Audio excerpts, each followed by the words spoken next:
امید کرتا ہوں کہ اللہ کے فضل و کرم سے وہ نقطہ آپ سب کو سمجھ بھی آ جائے اور یاد بھی ہو جائے۔ رسول اللہ صلی اللہ علیہ وسلم کے پاس ایک شخص آیا، صحابہ نے دیکھا کہ شکل اجنبی ہے، چہرے سے نہیں پہچانا، مسافر معلوم ہوتا تھا، لیکن جب کپڑوں کو دیکھا تو بڑے خوبصورت ہیں، سلوٹ کوئی نہیں، سفر کے آثار کوئی نہیں۔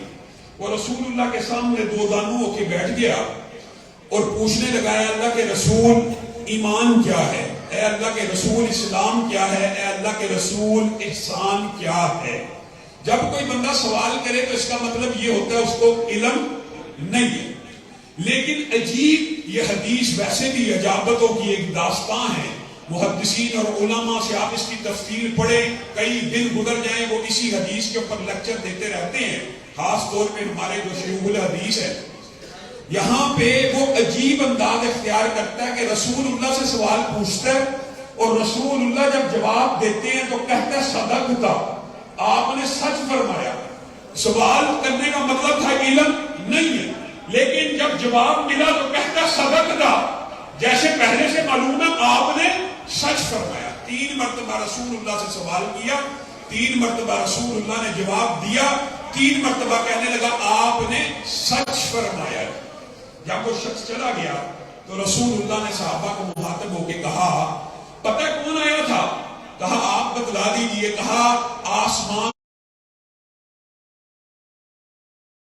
سے جبریل امین آئے تھے، آسمان سے جبریل امین آئے تھے، تم لوگوں کو تمہارا دین سکھلا کے گئے ہیں۔ میرے بھائیوں، تم لوگوں کو تمہارا دین سکھلا کے گئے ہیں۔ دین قیامت تک کا سکھلا کے گئے ہیں، صرف صحابہ کو نہیں ہے، قیامت تک جو بھی انسان پیدا ہونے ہیں سب کو دین سکھلا کے گئے ہیں۔ اس میں سے ایک نقطہ آپ کے سامنے رکھنا ہے کہ جبریل امین آئے کس چیز کے لیے آئے؟ دین سکھلانے کے لیے۔ ہونا تو یہ چاہیے تھا کہ جبریل امین آئے، رسول اللہ سارے مجمع سے خطاب کرتے ہوئے کہتے کہ آسمان سے جبریل امین آئے ہیں، اللہ نے بھیجا ہے، آپ کو آپ کا دین سکھائیں گے، یہ آپ سے ہم کلام ہونا چاہتے ہیں، یہ آپ سے گفتگو کریں گے۔ لیکن ہوا کیا؟ جبریل رسول اللہ سے پوچھتے ہیں، رسول اللہ کی زبان سے ادا کرتے ہیں۔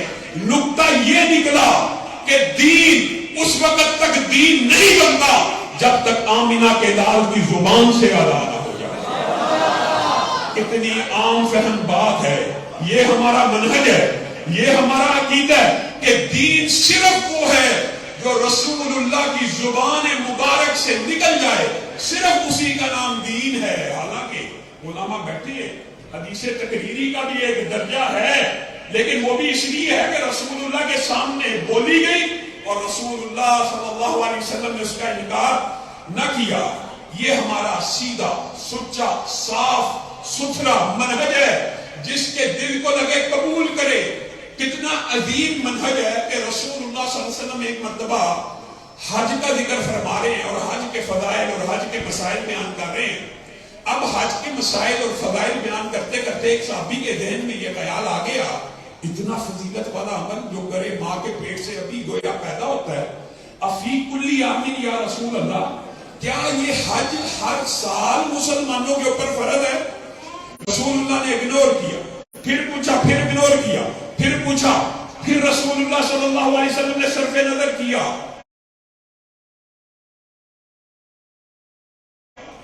کچھ دیر گزر گئی اور کہا کہاں ہے یعلا بن امیہ؟ بعض روایات میں آتا ہے کہ وہ یعلا بن امیہ تھے، کہاں ہیں وہ؟ ان کو بلایا جائے۔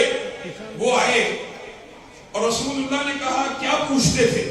یہ آپ کا اور میرا منہج رسول اللہ صلی اللہ علیہ وسلم بیان کرنے لگے ہیں، کیا پوچھتے ہو؟ کیا پوچھتے تھے؟ کہا یہی پوچھا تھا کہ کیا حج ہر سال مسلمانوں کے اوپر فرض ہے جو صاحب حیثیت ہے، صاحب استطاعت ہے؟ آپ کا اور میرا عقیدہ رسول اللہ نے 1400 سال پہلے بیان کر دیا۔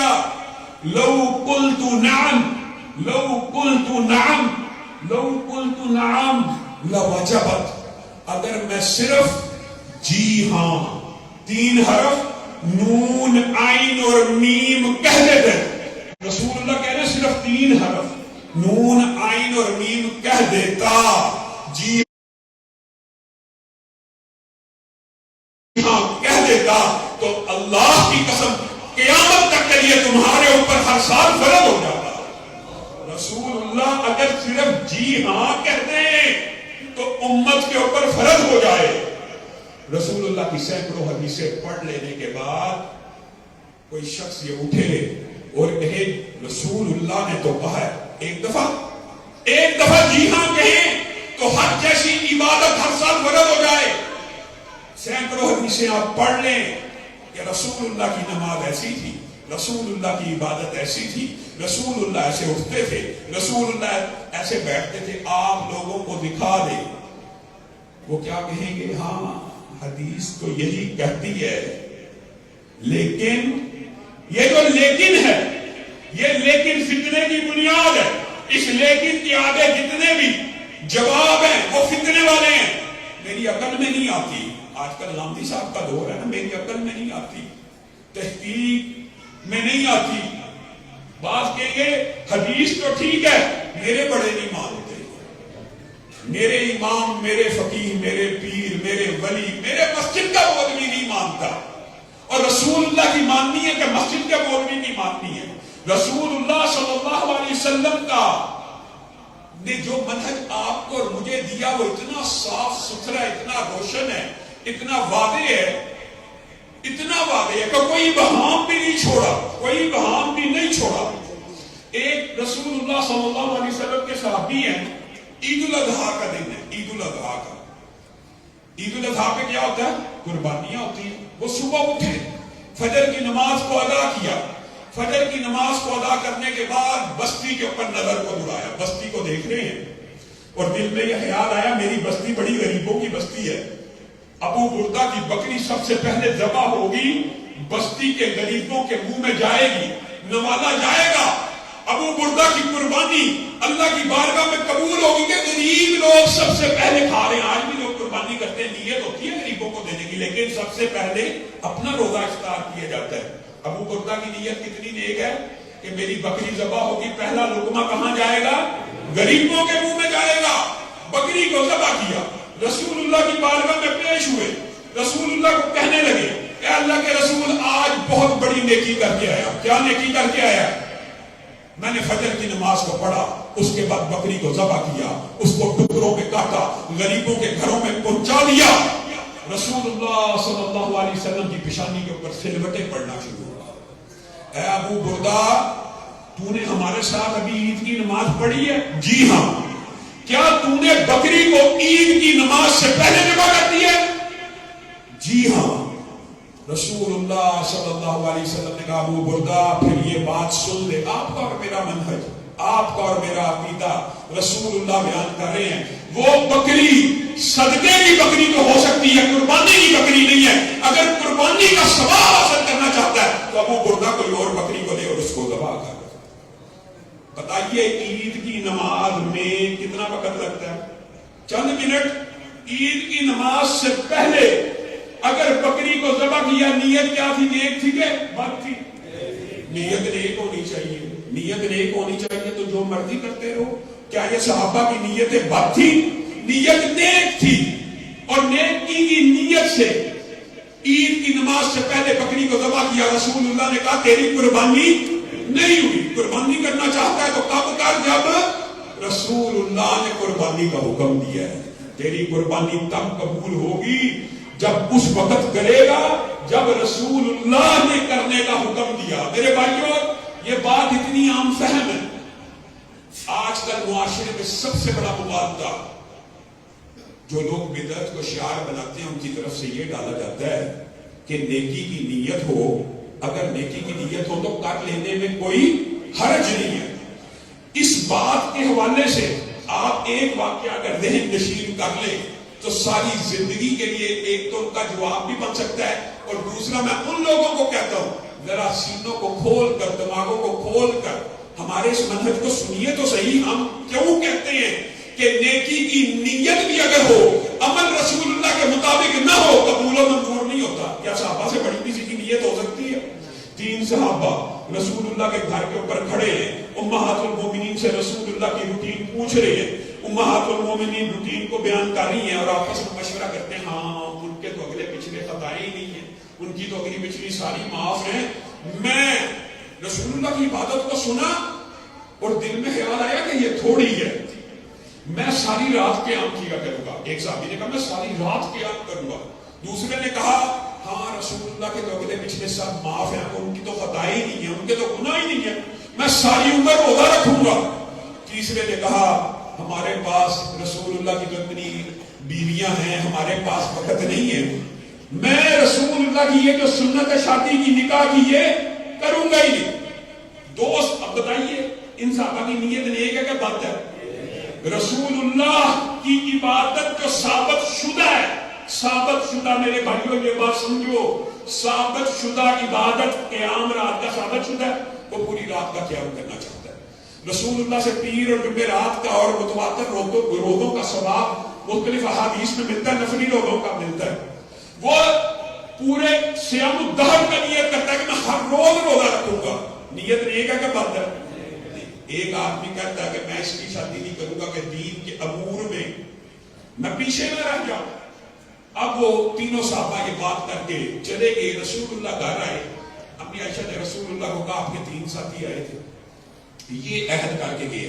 رسول اللہ جن کی عادت تھی اطمینان اور سکون کے ساتھ اور گفتگو کے درمیان وقفے اور پوزز کے ساتھ گفتگو کیا کرتے ہیں، تیزی سے باہر نکلے، ان کو جا کے روکا، رک جاؤ ٹھہرو، یہ بات کہی ہے؟ جی ہاں کہی ہے۔ رسول اللہ ان کو آپ کا اور میرا منہج سکھا رہے ہیں۔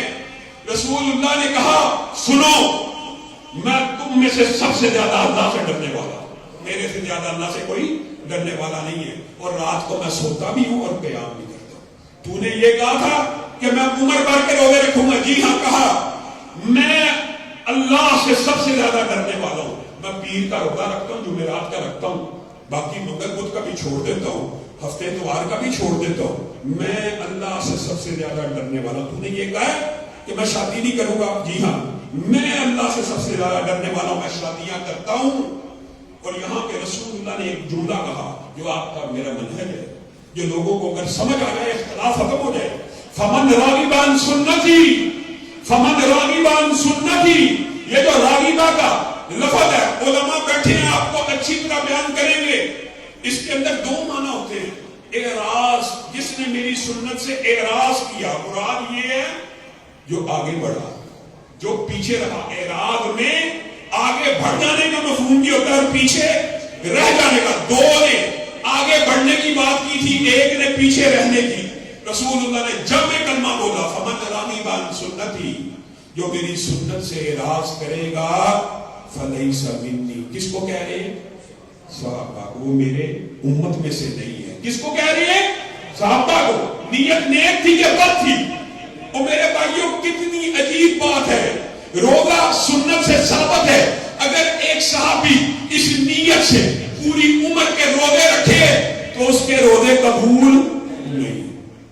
ساری زندگی کے روزے رکھنا چاہتا ہے تو روزے قبول نہیں۔ آج کوئی اٹھے میں ہر روز روزہ رکھنا چاہتا ہوں، متواتر روزہ رکھنا چاہتا ہوں، 360-65 دنوں کا روزہ رکھنا چاہتا ہوں، رکھنا چاہے گا، اجر و ثواب مل جائے گا؟ اور دوسری طرف حدیث کے الفاظ ہیں، جس نے مہینے میں صرف 3 رکھے، جس نے مہینے میں صرف 3 رکھے، ان کو کتنے روزوں کا ثواب ہے؟ 30 روزوں کا۔ اگر مہینے کے 3 رکھے گا لیکن چونکہ رکھا سنت کے مطابق ہے تو 30 روزوں کا ثواب ہے۔ اگر 30 روزے رکھے گا غیر مسنون رکھے گا تو 1 بھی روزے کا ثواب نہیں ملے گا۔ کتنی عام فہم بات ہے، کتنی سیدھی بات ہے، کتنی سچی بات ہے۔ اگر یہ باتیں آپ کے دل کے اندر گھر کر جائیں، آپ ان کا ابلاغ لوگوں کے سامنے کرنا شروع کر دیں کہ یہ ہمارا منہج ہے، یہ ہمارا عقیدہ ہے، اور کتنی عجیب بات ہے۔ جیسے میں نے ابھی آپ کے سامنے کہا غامدی صاحب، یہ تو بعض لوگ کہتے ہیں جی ہمارے علماء کو کیا غلطی لگی، علم نہیں ہوتا، ہمارے بھی فقیر کو کیا غلطی لگ رہی تھی، یہ ہو گیا تھا، یہ دلائل تو اور نوعیت کے ہیں۔ وہ سیدھا کہتا دماغ میں نہیں آتا، عقل میں نہیں آتا، برین میں نہیں آتا۔ ہر بندے کی عقل ایک جیسی نہیں، کس کی عقل پیمانہ ہوگی۔ ایک حدیث اس حوالے سے یاد کر لیجئے، انطلقوا حتی تأتوا روضۃ خاخن. رسول اللہ نے 3 جرنیل صحابہ کو علی کو، زبیر کو، مقداد کو حکم دیا ان انطلقوا حتی تأتوا روضۃ خاخن، یہاں سے نکلو تیزی سے یہاں تک کہ وادی خاخ آئے گی. وہاں پہ ایک عورت ہوگی، معہا کتاب، اس کے پاس ایک رکا اور لیٹر ہوگا. تم نے اس عورت کو کچھ نہیں کہنا، اس سے وہ رکا اور لیٹر لے آنا. یہ واقعہ آپ نے یاد رکھنا ہے. تم نے اس سے وہ رکا لے آنا. جب وہ خاخ نامی وادی میں پہنچے تو سامنے جو رسول اللہ نے نقشہ بیان کیا تھا، اونٹ بھی کھڑا ہے، خودر بھی موجود ہے، عورت بھی موجود ہے. انہوں نے عورت سے کہا رکا دے دے، کہنے لگی میرے پاس نہیں ہے. انہوں نے اچھی طرح تلاشی لی، رکا نہ ملا. انہوں نے سامان کی تلاشی لی، رکا نہ ملا. ہودج کی تلاشی لی، رکا نہ ملا. اب گاندھی صاحب جیسا کوئی ہوتا تو کیا کہتا؟ تحقیق تو کہتی ہے، تفتیش تو کہتی ہے کہ رکا موجود نہیں ہے. لیکن یہ کون ہے؟ یہ صحابہ ہیں. ان کا رسول اللہ کے قول کے اوپر اعتماد کیسا ہے؟ اگر آپ کا اور میرے جیسا ہوتا تو کہتا ہمارے بادشاہ کو کسی نے خبر دی ہے اور وہ خبر غلط ثابت ہو گئی ہے. انہوں نے جو جملہ کہا مفہوماً آپ کے سامنے رکھتا ہوں، وہ آپ کا اور میرا عقیدہ اور منہج ہے کہ تحقیق تو کہتی ہے، تفتیش تو کہتی ہے رکا تیرے پاس نہیں ہے. لیکن ہمارا ایمان کہتا ہے رکا تیرے پاس ہے. نکال دے فٹافٹ. لَتُخْرِجِنَّ الْكِتَابَ أَوْ لَنُلْقِيَنَّ السِّيَاحَ. اللہ کی قسم ہمیں خبر اس نے دی ہے جس کو خبر آسمان کا رب دیتا ہے. رکا تیرے پاس ہے، رکا تیرے پاس ہے. نکال دے ورنہ تیری برہنہ تلاشی ہوگی. اور آپ محدثین نے جو الفاظ لکھے ہیں حیران رہ جائیں گے کہ اگر اس کی برہنہ تلاشی بھی لی جاتی تو رکا نہ ملتا. اس نے ایسی جگہ چھپایا تھا کہ برہنہ تلاشی بھی لے لی جاتی، لیکن عورت کو پتہ لگ گیا یہ ٹلنے والے نہیں ہیں. ان کا ایمان کیا کہا رکا میرے پاس ہے. تو چپ کر کے بالوں کی چٹیا سے ایک باریک سا رکا نکال کر ان کو تھما دیا. میرے بھائیوں یہ آپ کا اور میرا اور صحابہ کا بات آئی ہے. صحابہ کا رسول اللہ صلی اللہ علیہ وسلم کی حدیث کے اوپر جو ایمان ہے، اعتقاد ہے، وہ بھی عجیب ہے. آپ نے اور میں نے رسول اللہ صلی اللہ علیہ وسلم سے محبت کا دعویٰ کیا، اچھی بات ہے. اور یہ میں شرح صدر سے سمجھتا ہوں، آپ لوگوں کو بھی سمجھانا چاہتا ہوں، یہ بات یاد رکھیے گا. حقیقت ہے اہل سنت کے جتنے بھی مسالک ہیں، چاہے جو بندی ہوں، بریلوی ہوں، اہل حدیث ہوں، اللہ کی قسم ان کے نزدیک کائنات میں سب سے اعلیٰ اگر کوئی ذات ہے تو محمد رسول اللہ کی. تینوں کے نزدیک، یہ تعصب نہ رکھیے، تینوں کے نزدیک ہے. ہاں تینوں کے نزدیک سب سے اعلیٰ ذات رسول اللہ کی ہے. لیکن دکھ اور افسوس ہوتا ہے کہ ذات کو بڑا ماننے والے، آپ کے نام پہ کٹ مرنے والے، آپ کے نام کے اوپر اپنی جانوں کو اور مالوں کو نچھاور کرنے والے، جب اس ذات کو اعلیٰ تو یار سب مانتے ہیں. ذات کا انکار تو کفار مکہ اور قریش مکہ نے بھی نہیں تھا کیا. وہ کہتے تھے یہ کون جا رہا ہے؟ صادق جا رہا ہے، امین جا رہا ہے. اختلاف کیا تھا؟ اختلاف تھا بات سے. ذات سے اختلاف نہیں تھا، بات سے اختلاف تھا. جس کی ذات اعلیٰ ہوتی ہے اسی کی بات اعلیٰ ہوتی ہے. اور یہی صحابہ نے محبت کیا ذات سے، مانتے ہیں. اللہ کی قسم ایسی محبت کوئی اپنے لیڈر اور قائد سے کر ہی نہیں سکتا. صحابہ رسول اللہ صلی اللہ علیہ وسلم کے وضو کا پانی زمین پہ نہیں پھینک دیتے. دھوپ ہوتی تھی کہ اپنے ہاتھوں پہ لے کے مر لیتے تھے. یہ محبت تھی. لیکن بات سے جو محبت ہے اس کو آپ نے اگنور کر دیا، اس کو آپ نے سمجھا ہی نہیں. رسول اللہ کی ذات سے جیسے محبت کیا اسی طرح بات سے بھی صحابہ نے محبت کر کے دکھائی ہے. آپ حیران رہ جائیں گے. حضرت ابو ذر غفاری ہیں، ان کا آخری وقت ہے.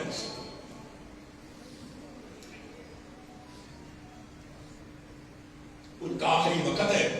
ان کی بیوی زارو کتاب ہو رہی کہ یہ رسول اللہ صلی اللہ علیہ وسلم کے صحابی ہیں، رسول اللہ کے اتنے قریبی ہیں، اور یہ فوت ہو رہی ہے. میں بڑھیا ہوں، میں ایک بوڑھی عورت ہوں، میں ان کو کیسے غسل دوں گی، میں ان کو کیسے کفن پہناؤں گی. ندا کا عالم لگ چکا ہے.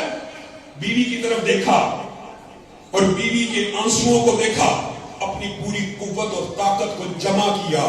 آپ کا اور میرا اللہ کی قسم منہج بتانے کے لیے کیا کہا؟ ابشری ولا تبکی، اے بڑھیا، اے میری بیوی، اے میری زوجہ، میں تجھے خوشخبری نہ دوں؟ تو ذرا یہ رونا پیٹنا بند کر، جس ٹینشن میں، جس ذہن کی کفیت میں تو مبتلا ہے، میں تجھے ایک بات نہ بتلاؤں؟ کہا بتلائیے۔ کہا میں رسول اللہ صلی اللہ علیہ وسلم کے پاس بیٹھا ہوتا، آخری لمحہ کیا بیان کر رہے ہیں؟ رسول اللہ کی حدیث۔ میں رسول اللہ کے پاس بیٹھا تھا، رسول اللہ نے کہا تھا تم میں سے ایک آدمی جنگل میں فوت ہوگا، اور جس وقت وہ فوت ہوگا اس کے ارد گرد کوئی کفن دینے والا، کوئی نہلانے والا موجود نہیں ہوگا، لیکن جب اس کی روح پرواز کر جائے گی، اللہ رب العزت ایک قافلے کو بھیجے گا جو اس کو دفنائے گا، جو اس کو غسل دے گا۔ اے میری بیوی، اب غور سے میری بات سن، وہ جو 8-9 افراد تھے وہ سب میری زندگی میں مر گئے، اور ان میں سے کوئی جنگل میں فوت نہ ہوا۔ رسول اللہ نے کہا تھا فلات الارض پہ مرے گا، جنگل کے اندر مرے گا۔ تو اب میرا حدیث پہ ایمان اور یقین ہے، میں وہ واحد بچ گیا ہوں جو جنگل میں مروں گا۔ میری بیوی، تو نے رونا نہیں ہے، جیسے میری روح پرواز کرے گی تو نے گھسیٹ گھساٹ کے میری میت کو دروازے کے باہر رکھ دینا ہے۔ اللہ کی قسم قافلہ آئے گا، اللہ کی قسم قافلہ آئے گا، اللہ کی قسم قافلہ آئے گا۔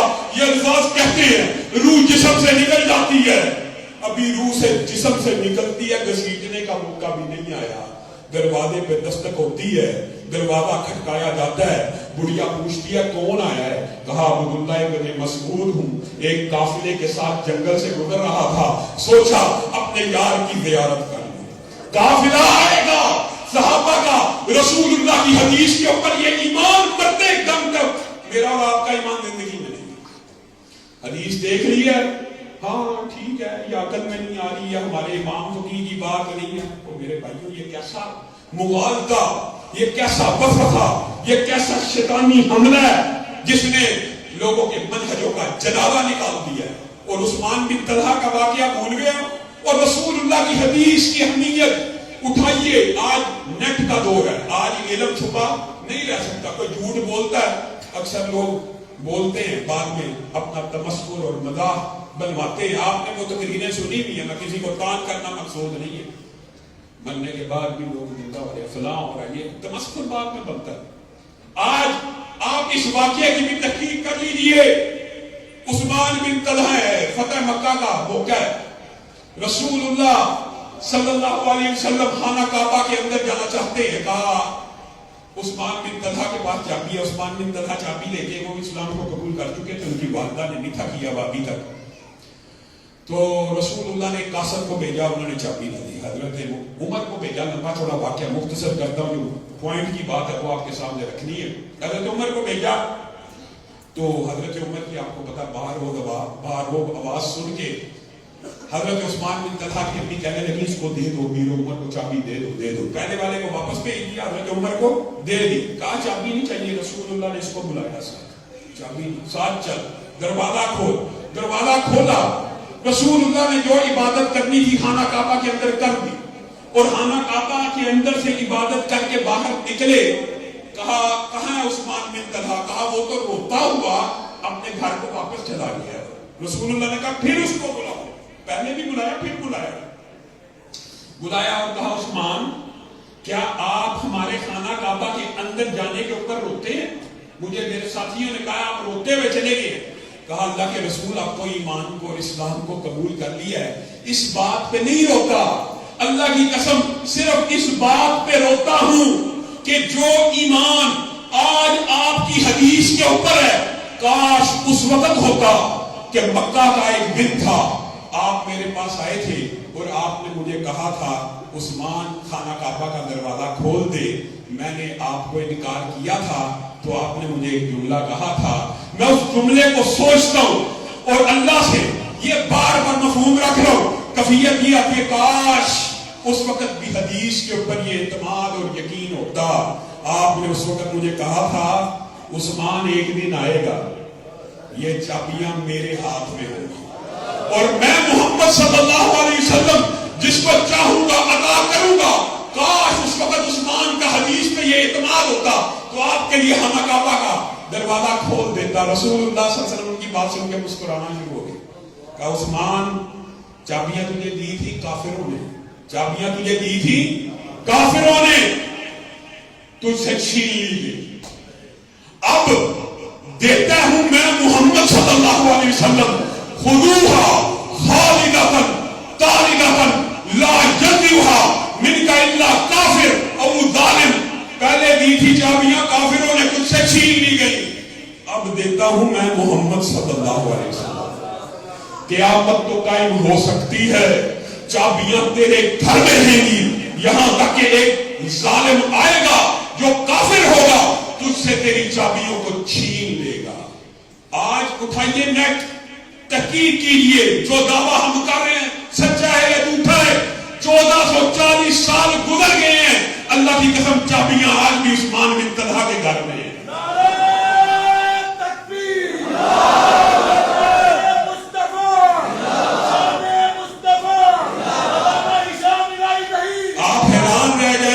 عثمان بن طلحہ کے گھر سے چابیاں لینے کی جرت بڑے بڑے فاسقوں کو نہیں دی، وجہ یہ حدیث تھی.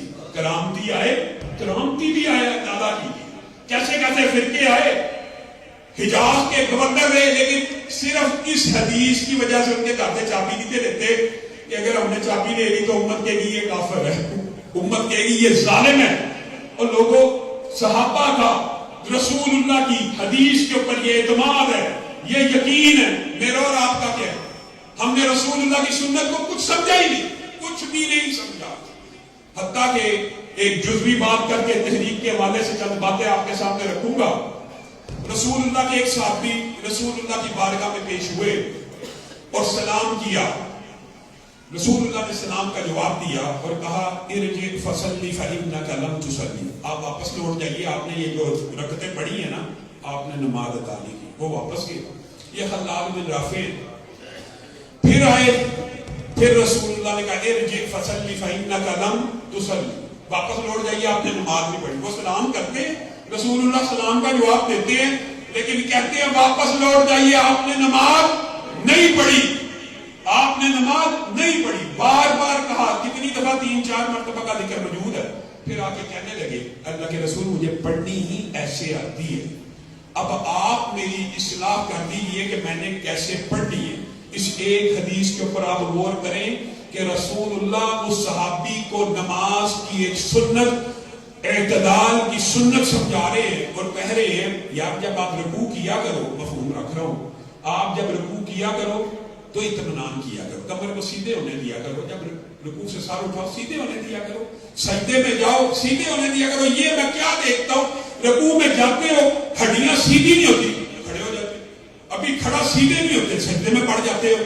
کس چیز کا بتا رہے ہیں؟ اعتدال کا. اور کیا کہہ رہے ہیں؟ لوٹ جائیے، آپ کی نماز نہیں. اب یہ فتویٰ کسی مولوی کیا کہ رسول اللہ صلی اللہ علیہ وسلم کا، رسول اللہ کی نماز کے مطابق اگر نماز نہیں ہے تو وہ نماز نہیں ہوتی. اور یہ صرف رسول اللہ کا فتویٰ نہیں ہے، رسول اللہ کے ایک عظیم صحابی حضرت حذیفہ ہیں، ان کے سامنے بعین اسی طرح ایک شخص نے نماز پڑھی. انہوں نے کہا تو نے نماز نہیں پڑھی، اور پھر پوچھا منذ کم تصلی ہاکذا. اس شخص نے کہا میں نے تو ساری زندگی ایسے ہی نماز پڑھی ہے. تو حضرت حذیفہ نے کہا منذ کم تصلی ہاکذا، اس طرح تو نماز کتنے عرصے سے پڑھ رہا ہے؟ کہا 40 سال سے میں ایسے ہی نماز پڑھ رہا ہوں. اب یہ صحابی رسول ہے تو کم از کم جو بات بیان کر رہا ہے وہ تابعی تو ہوگا نا، اور وہ تابعی ہے. یا بعض روایات میں آتا ہے کہ ہو سکتا ہے وہ صحابی بھی ہو، لیکن تابعی مان لیجئے. وہ جو تابعی ہے اس سے حذیفہ پوچھ رہے کتنے سال سے ایسے نماز پڑھی؟ وہ کہتا ہے 40 برس سے ایسے پڑھ رہا ہوں. تو حضرت حذیفہ فتویٰ لگا رہے ہیں، کوئی مولوی نہیں لگا رہا، کہیں ہمارے اوپر الزام نہ لگانا. وہ صحابی رسول کہہ رہے ہیں تو پھر سن لے، تو نے 40 برس سے ایک بھی نماز نہیں پڑھی، اور اگر تو اسی عالم میں مر گیا تو میں حذیفہ کو خطرہ ہے تو غیر اسلام پہ فوت ہو جائے گا. اور دوسری طرف علماء بیٹھے ہیں، حدیث کی اکثر کتابوں میں ایک حدیث موجود ہے. وہ کیا ہے؟ اگر کوئی شخص، صحیح حدیث ہے، اگر کوئی شخص آپ میں سے کہنے والا یا سننے والا اٹھے اور وضو کرے، کیسے وضو کرے؟ جیسے رسول اللہ صلی اللہ علیہ وسلم نے وضو کیا. اور 2 رکعتیں ادا کرے کیسے؟ جیسے رسول اللہ نے ادا کی ہو. صرف 2 رکعتوں کی بات ہو رہی ہے, صرف 2 رکعتوں کی. کس طرح پڑھے؟ جس طرح رسول اللہ نے پڑھی ہے. حدیث کے الفاظ ہیں جس نے ایسا وضو کیا جس طرح رسول اللہ نے کیا, ایسی رکعتیں پڑھی جیسے رسول اللہ نے پڑھی, وہ ایسے ہو گیا جیسے آج ہی ماں کے پیٹ سے پیدا ہوا. 40 سال اگر نماز سنت کے بغیر غیر مسنون پڑھی جائے, صحابی کا فتویٰ قبول نہیں, رسول اللہ کا فتویٰ تو نے نماز نہیں پڑھی, پھر بھی ہمارے کام کے پر جو نہیں رہتی. ہم یہ کہتے ہیں حاجی صاحب اگر کوئی آ جائے نا آپ کے سامنے قربانی کے یہاں میں ٹوٹا ہوا سینگ والا یا لنگڑا بکرا لے کے, آپ کیا کہتے ہیں؟ یار عیب دار قربانی ہے, یہ قربانی قبول, عیب دار قربانی قبول نہیں ہے. عیب دار نماز قبول ہے, حج قبول ہے, روزہ قبول ہے, عمرے قبول ہے. یہ کہاں کا فلسفہ ہے؟ قربانی کا آپ کو یاد رہتا ہے کہ یہ رسول اللہ کی سنت کے مطابق نہیں ہے, لیکن باقی اعمال کے اوپر آپ اپنے ضمیروں کو ٹٹولتے نہیں. ہماری دعوت کیا ہے؟ ہم آپ کو کیا اپنے کسی بڑے کی طرف بلا رہے ہیں, کسی گدی نشین کی طرف, کسی خانقاہ یا مزار کی طرف؟ ہم یہ کہتے ہیں اللہ کے بندو عبادت ویسے کرو جیسے رسول اللہ نے کی ہے. اس میں کیا عجب کی بات ہے؟ یہ عام فہم بات ہے, لیکن اس حوالے سے بات آپ کے سامنے رکھ کے آپ سے ایک شکوہ بھی کرنا چاہتا ہوں. آپ نے اور میں نے یہ منہج تو بنا لیا کہ رسول اللہ کی حدیث آ جائے گی, سر تسلیم ہم, رسول اللہ کا فرمان ہمارا عقیدہ ہے, ہمارا منہج ہے, ہمارا دعویٰ ہے کہ رسول اللہ کا قول آ جائے, فعل آ جائے, عمل آ جائے, ہم اپنے سر کو جھکا لیں گے. لیکن آپ نے اور میں نے بھی اس میں ایک بہت بڑی ٹھوکر کھائی اور غلطی کھائی. وہ کیا؟ ہم نے یہ سمجھا کہ رسول اللہ کا دین صرف مسجد کے لیے آیا ہے, رسول اللہ کا دین صرف عبادات کو سیدھا کرنے کے لیے آیا ہے, رسول اللہ کا دین صرف نمازوں کو درست کرنے کے لیے آیا ہے. یہ جو فلسفہ, یہ جو مغالطہ ہے, یہ آپ کی اور میری بہت بڑی فکری غلطی ہے کہ رسول اللہ منبر کے تو امام ہیں, مسجد کے اندر کے تو امام ہیں, لیکن رسول اللہ بازار کے امام نہیں ہیں. مسجد کے تو امام ہیں, عدالت کے امام نہیں ہیں.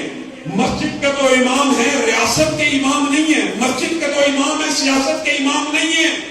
رسول اللہ مسجد کے امام ہیں, یہ ہمارا عقیدہ ہے, لیکن جیسے رسول اللہ مسجد کے امام ہیں ویسے ہی ریاست کے بھی امام ہیں, سیاست کے بھی امام ہیں, معاملات کے بھی امام ہیں, معاشرت کے بھی امام ہیں, بازار کے بھی امام ہیں. آپ سب مل جائیں, ہم سارے جتنے ہیں ابھی یہاں پہ سجدہ کرنا شروع کریں, سبحان اللہ پڑھیں, اللہ اکبر کہیں, اللہ اللہ کی ضربیں لگائیں. اللہ کی قسم پورے عالم کفر کو آپ کے سجدوں سے, آپ کے رکوع سے, آپ کی نمازوں سے کوئی فرق نہیں پڑے گا. لیکن آپ میں سے چند لوگ, آپ میں سے صرف چند لوگ اور کہنے والوں کے رفقا میں سے چند علماء اس بات کے لیے کھڑے ہو جائیں کہ یہ رسول اللہ کا دین صرف مسجد میں نافذ ہونے کے لیے نہیں آیا, معاشرے میں نافذ ہونے کے لیے بھی آیا ہے. والذی ارسل رسولہ بالہدی ودین الحق لیظہرہ, رسول اللہ کا دین پورے معاشرے میں غالب ہونے کے لیے آیا تھا کہ صرف مسجدوں کے لیے آیا تھا؟ آپ اور مجھے جگیر گرانہ نظام نے, سرمایہ گرانہ نظام نے اتنا گمراہ کیا. اگر ہم میں سے صرف چند لوگ, اور آپ کو کھڑا ہونا پڑے گا رسول اللہ کے دین کے لیے, اقامت دین کے لیے چند لوگ کھڑے ہو جائیں, پورا عالم کفر آپ کے خلاف کھڑا ہو جائے گا. پورا عالم کفر آپ کے خلاف کھڑا ہو جائے گا. وجہ کیا؟ وجہ بھی سن لیجیے, وجہ بھی بڑی دقیق اور عمیق ہے لیکن عام فہم ہے. اللہ کی قسم وہ بھی یہ جانتے ہیں سرمایہ دارانہ نظام کس نے بنایا؟ انسانوں نے. اشتراکیت, سوشلزم, کمیونزم, یہ سارے نظام کس نے بنائے ہیں؟ انسانوں نے. یہ جو نظام مصطفیٰ ہے یہ کہاں سے آیا ہے؟ آسمان سے. وہ بھی یہ بات سمجھتے ہیں کہ یہ نظام جب بھی نافذ ہوگا تبدیلی آ جائے گی. 1400 سال پہلے آیا, معاشرے سے برائی ختم. اس طرح ختم ہوئی, اس طرح ختم ہوئی. علماء بیٹھے ہیں کہ حدود اللہ کے جو جرائم ہیں ان میں سے ایک جرم جو ہے سنگین اور کبیر, پوری رسول اللہ کی زندگی میں اس کے اوپر جب بھی حد لگی ہے کیسے لگی ہے؟ اقرار جرم کے ساتھ. یعنی جب رسول اللہ کا دین معاشرے کے اوپر غالب آ جاتا ہے تو بندے کے اندر سے یہ آواز نکلتی ہے کہ میرے گناہوں کو پاک کر دیا گیا, میں رب کے سامنے گناہوں سے پاک اور صاف ہو کر پیش ہونا چاہتا ہوں. یہ وہ فلاسفر اور تھنک ٹینک سمجھتے ہیں کہ رسول اللہ کا دین 1400 سال پہلے آیا, معاشرے سے برائی ختم, معیشت نے ترقی کر لی, ڈکیتی زنا ختم, چوری چکاری رشوت ختم. یہ ایک فارمولہ ہے, یہ نظام ہے, یہ نظام اللہ نے نافذ کیا ہے. یہ پانی ہے, یہ ایک فارمولے سے مارد وجود میں آتا ہے. H2O, 2 ہائیڈروجن کے ایٹم ہو, ایک آکسیجن کا ایٹم ہو. 1400 سال پہلے ہائیڈروجن کے 2 ایٹم ملے, آکسیجن کا ایک ایٹم ملے تو کیا بنے گا؟ پانی. آج ملے تو کیا بنے گا؟ کیا کوئی عقل مند یہ کہے گا کہ 1400 سال پہلے تو ہائیڈروجن کے 2 اور آکسیجن کا ایک ملا تھا تو پانی بن گیا تھا, 1400 سال بعد نہیں بنے گا؟ کوئی کہہ سکتا ہے؟ اور تو بھائیوں یہ کلیہ ہے, دین ایک قاعدہ ہے, دین ایک قانون ہے, ایک دستور ہے. آپ کو گمراہ کیا گیا, یہ دین 1400 سال پہلے آیا تھا تب تو امن آ گیا, 1200 سال پہلے بھی امن رہا, 1000 سال پہلے بھی امن رہا, 400 سال پہلے بھی امن رہا. لیکن اب جو قوانین ہم نے بنا لیے, اب امن سکون اور معیشت کی ترقی اس کے ذریعے آئے گی, اب اس دین کے ذریعے نہیں آئے گی. یہ کیسا مغالطہ ہے؟ آپ اس حقیقت کے اوپر ذرا غور کریں. پھر میں آپ کو کہتا ہوں نیٹ کا دور ہے, علم کا دور ہے, اٹھائیے اس نظام کے, اس دین کے ایک جز کو, پورے دین کو نہیں. بعض لوگ یہ بھی سمجھتے ہیں کہ حدود اللہ پورا دین ہے. حدود اللہ دین کا ایک جز ہے, کہ اسلامی جو سزائیں ہیں یہ دین کا ایک جز ہے, یہ کل دین نہیں ہے. اس کے ایک جز کی اتنی برکت ہے, اتنی برکت ہے, آپ نیٹ کے اوپر جا کے سرچ کر لیجئے. خلیج ممالک میں یہ ایک جز حدود اللہ کا نافذ ہوا. کتنے سو سال بعد؟ اسلام کے 1400 سال گزرنے کے بعد نافذ ہوا.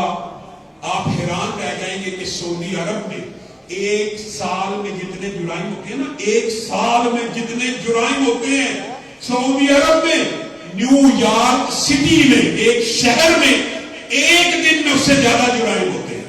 یہ نظام ہے, یہ دستور ہے. لیکن سرمایہ کرانا نظام نے آپ کو کیا کہا؟ تم مولوی مسجد کے اندر بیٹھ کے ممبر رسول کے اوپر بیٹھ کے سیاست کی بات کر رہے. سیاست کی بات کون کرے؟ یا چور کرے, لٹیرا کرے, جگیردار کرے, سرمایہ دار کرے. رسول اللہ کی حدیث کو ہم نے بھی چھوڑ دیا. کیا یہ رسول اللہ کی حدیث نہیں تھی؟ آئیے آپ کو بھی دعوت فکر ہے. رسول اللہ نے نہیں تھا فرمایا بنی اسرائیل کے اندر ایک نبی جاتا, اس کا سیاسی وارث دوسرا نبی بن جاتا, اور پھر رسول اللہ نے کوئی بات سمجھانے میں چھوڑی نہیں تھی. آپ جرم وار ہیں, آپ بھی جو اپنے آپ کو منہج سلیم کا دعوے دار کہتے ہیں, آپ بھی اس گناہ میں شامل ہیں. رسول اللہ کی حدیث بھول گئے کہ میری امت میں نبی نہیں ہے, میری امت میں نبی نہیں آئیں گے, لیکن میری امت میں علماء آئیں گے. میری امت میں علماء, اور وہ میرے کیا ہوں گے؟ سب نے سنی ہوئی ہے, میرے, وہ میرے وارث ہوں گے. کیا وہ صرف منبر رسول کے وارث ہوں گے؟ سیاست رسول کے وارث نہیں ہوں گے, تخت رسول کے وارث نہیں ہوں گے, عدالت رسول کے وارث نہیں ہوں گے, معاشرت اور معاملات رسول کے وارث نہیں ہوں گے. یہ تو حضرت شعیب کی قوم کا پورا واقعہ قرآن پاک میں موجود ہے. ان کو بھی قوم نے یہی کہا تھا, تیری نماز مسجد تک رہ جائے ہمیں قبول ہے, اگر تیری نماز باہر نکل کے بازاروں میں آ کے ہمیں سود سے, ہمیں ناپتول میں کمی سے, مراد یہ ہے اگر حرام کاری سے باہر آ کے روکے گی مسجد سے نکل کر, اور نکل کر خانقاہوں سے ادا کر رسم شبیری, اللہ کی قسم دین اس وقت تک غالب نہیں آئے گا. دین اس وقت تک غالب رہا, یہ بات بھی سمجھ لیجئے, جب تک مسلح کا امام ریاست کا امام رہا. رسول اللہ دنیا سے چلے گئے, ایمانداری سے آپ لوگ بتلائیے, رسول اللہ مسلح کا امام کس کو بنا کر گئے؟ ابو بکر کو. سب کا عقیدہ ہے نا اہل سنت کا, کس کو امام بنایا؟ ابو بکر کو صرف مسلح کا امام بنایا تھا کہ ریاست کا بھی بنایا تھا؟ کہاں تمہاری عقلیں؟ تمہیں کس نے یہ مغالطہ ڈال دیا کہ مولوی منبر رسول کے اوپر بیٹھ کے سیاسی بات نہ کرے؟ کیا سیاست رسول اللہ کی وراثت سے باہر ہے؟ کیا ریاست رسول اللہ کی سیاست سے باہر ہے؟ کیا عدالت رسول اللہ کی وراثت سے باہر ہے؟ یہ مبالغہ جدید داروں نے، چوروں لٹیروں نے آپ کو اس لیے ڈالا کہ اگر مولوی مل گئے، دین پسند مل گئے، اسلام پسند مل گئے، تو ہم جیسے چور اور چکوں اور رقصہ گیروں کو کون چھوڑ دے گا؟ آپ سے آپ بتائیے، آپ بیٹھے ہوئے نا، آپ سے میں پوچھتا ہوں، آپ بھی یہی جواب دیں گے؟ پی ٹی آئی کو کس نے ووٹ ڈالا؟ آدھے لوگ کہیں گے ہم نے پی ٹی آئی کو ووٹ ڈالا۔ نون لیگ کو کس نے ڈالا؟ آدھے لوگ کہیں گے ہم نے نون لیگ کو ووٹ ڈالا۔ آپ کس کے بندے ہیں جی؟ میں جی پی ٹی آئی کا بندہ ہوں۔ آپ کس کے بندے ہیں جی؟ میں نون لیگ کا بندہ ہوں۔ کوئی نون لیگ کا بندہ، کوئی پی ٹی آئی کا بندہ، اللہ کے بندے کہاں ہیں؟ نظام مصطفیٰ کے لیے کھڑے ہونے والے کہاں ہیں؟ دستور مصطفیٰ کے لیے، اس قرآن کے لیے کھڑے ہونے والے بندوں کی ضرورت ہے کہ نہیں؟ آپ مجھے بتلائیے وہ وقت کب آئے گا جب ہم میں سے بھی کچھ رجال پیدا ہوں گے؟ رجال چند ہوتے ہیں جو تحریکیں اور انقلاب کو بپا کر دیتے ہیں۔ اللہ کی قسم آج ضرورت ہے، آج وقت ہے کہ یہ نعرہ چھوڑ دیا جائے، عمران خان زندہ باد، نواز شریف زندہ باد۔ یہ نعرہ لگانے کے لیے ماں باپ، مولانا آپ سے بھی میں کہتا ہوں اور یہ دانی بھائی سے بھی، کیا اس علاقے کے لوگ آپ کی مسجدوں میں بچے اس لیے پڑھنے کے لیے بھیجتے ہیں کہ وہ 8-8 سال پڑھ کے قرآن پاک کو حفظ کر کے باہر نکل کے عمران خان زندہ باد کے نعرے لگائیں، نواز شریف زندہ باد کے نعرے لگائیں؟ ان کو چاہیے اللہ کی قسم علماء اور دین کے طالب علم رہنما بننے کے لیے آئے، مقتدا بننے کے لیے آئے، رہبر بننے کے لیے آئے، پیشوا بننے کے لیے آئے۔ ایک مسجد کا مولوی اگر مسجد میں نماز پڑھاتا ہے، عالم نہ بھی ہو، قاری ایرانی کیوں نہ ہو، قرآن ہی پڑھنے والا کیوں نہ ہو، اس کو آگے کھڑا کرتے ہو کہ پیچھے کھڑا کرتے ہو؟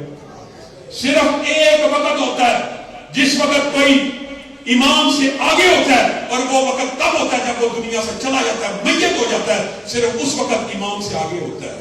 باقی ساری زندگی امام کے پیچھے کھڑا ہونے کا درس یہ آپ بھول گئے کہ وہ آج نظام مصطفیٰ زندہ باد کا نعرہ کون لگائے گا؟ اللہ کی قسم ہو سکتا ہے آج آپ کو یہ باتیں علامہ شہید کے فرزندان کی یہ باتیں آپ کو نکار خانے میں توتی کی آواز لگے، لیکن ایک وقت آئے گا، ایک وقت آئے گا جس طرح علامہ شہید نے کہا تھا نا کبھی یاد کیا کرو گے، لیکن اس وقت ہم نہیں ہوں گے، تم اپنے بچوں کو داستانیں سنایا کرو گے۔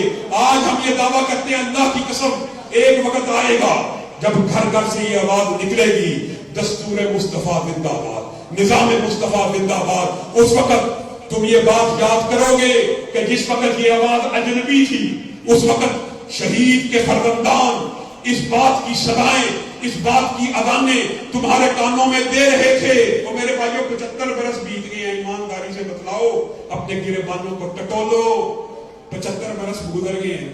کیا اہل اسلام تو ایک وسیع بات ہے، کیا میں اہل اسلام کی بات بعد میں کرتا ہوں، کیا اہل حدیث نے ان 75 برسوں میں ایک MNA کا حلقہ تیار کیا جہاں سے جیت سکے اپنی قوت بازو سے؟ جواب تو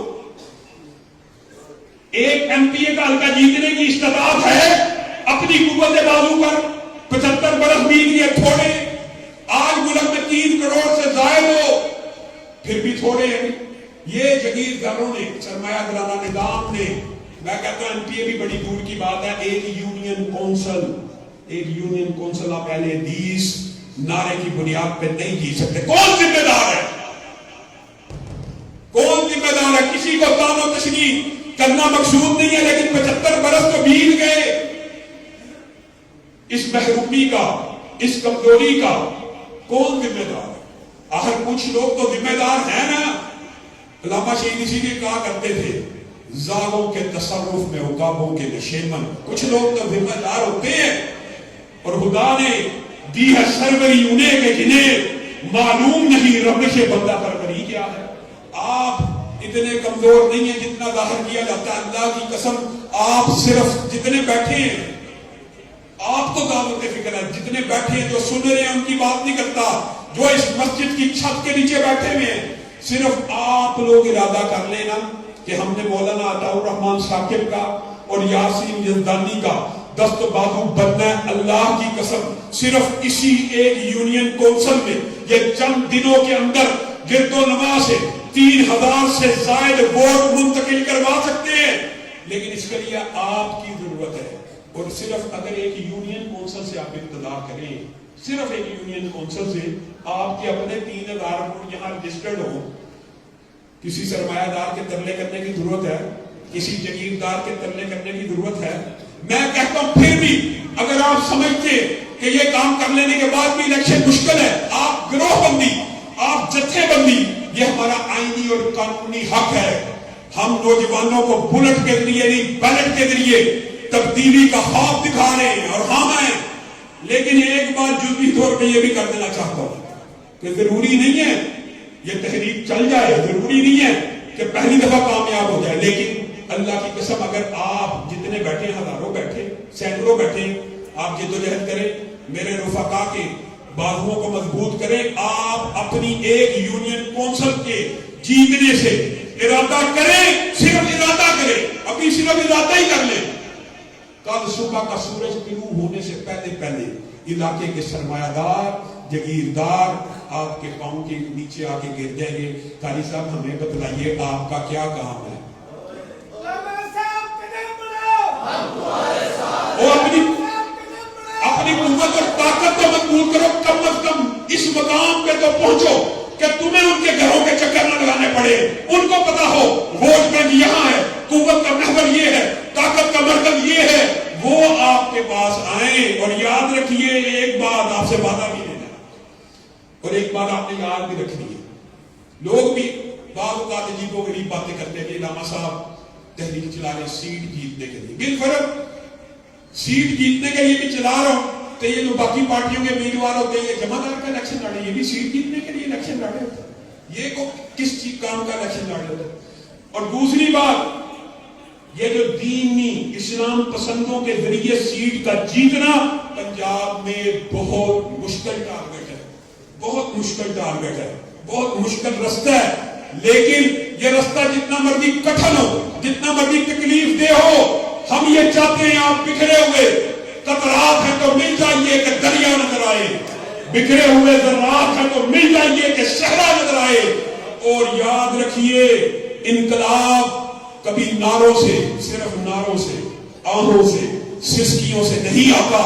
انقلاب کے لیے مجھے آپ لوگوں کے جذبات کی ضرورت ہے، آپ لوگوں کے بلبلوں کی ضرورت ہے، آپ لوگوں کے ترکنوں کی ضرورت ہے، آپ لوگوں کے ہمہموں کی ضرورت ہے۔ اللہ کی قسم سیٹ ہو تب بھی، اور اگر سیٹ نہ بھی ہو یہ بات بھی سن لیجیے، اور اسی بات پہ اپنی بات کو ختم کروں گا۔ کیا آپ یہ سمجھتے ہیں کہ علامہ شہید کے بیٹوں کو یا حافظ شامل علی ظہیر کو دفاع صحابہ کرنے کے لیے کسی کرسی کی ضرورت ہے؟ ختم نبوت کے لیے ہمیں کسی کرسی کی ضرورت ہے؟ اللہ کی قسم جب بھی صحابہ کی نموز کے اوپر حملہ ہوگا، رسول اللہ کی ختم نبوت پہ حملہ ہوگا، ہم ایسے بے ایمانوں کو ٹکرا کر پاس کر دیں گے۔ آپ میرا ساتھ دینے کے لیے تیار ہیں؟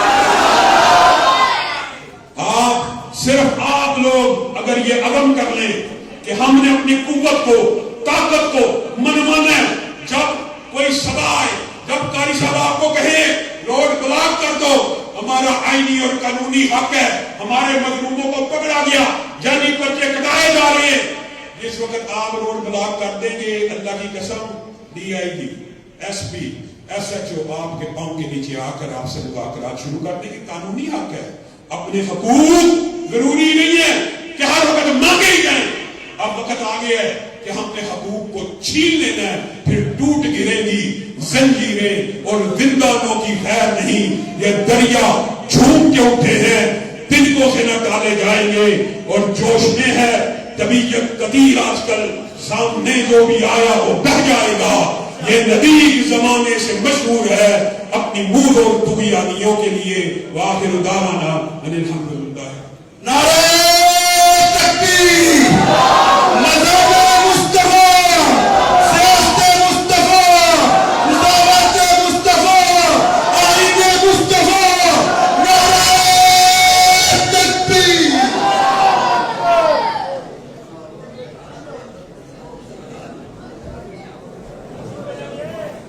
یہ غازی جتنے پراسرار بندے جنہیں تو نے بخشا ہے ذوق خدائی، جو نیمم کی ٹھوکر سے صحرا و دریا، سمٹ کر پہاڑوں کی ہے وہ سرائی، دو عالم سے کرتی ہے بیگانہ دل کو، عجب چیز ہے یہ نصرت آشنائی، شہادت ہے مطلوب و مقصود مومن، شہادت ہے مطلوب و مقصود مومن، نہ مال غنیمت نہ کسی کشائی۔ ساتھی بیٹھ جائیں، بیٹھ جائیں، بیٹھ جائیں۔ ناصر مدنی صاحب کا خطاب ہوگا، پروفیسر علی صاحب تشریف فرما ہے، ساتھی طرح بیٹھ جائیں، شیخ گلزار کا خطاب ہونے والا ہے۔ حافظ مختار آصف صاحب تشریف لاتے ہیں، نعت رسول مقبول سے سر پیش کریں۔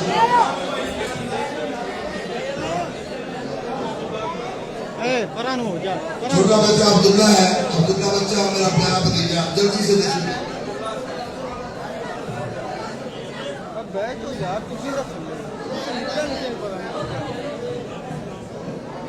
سارے دوست محبت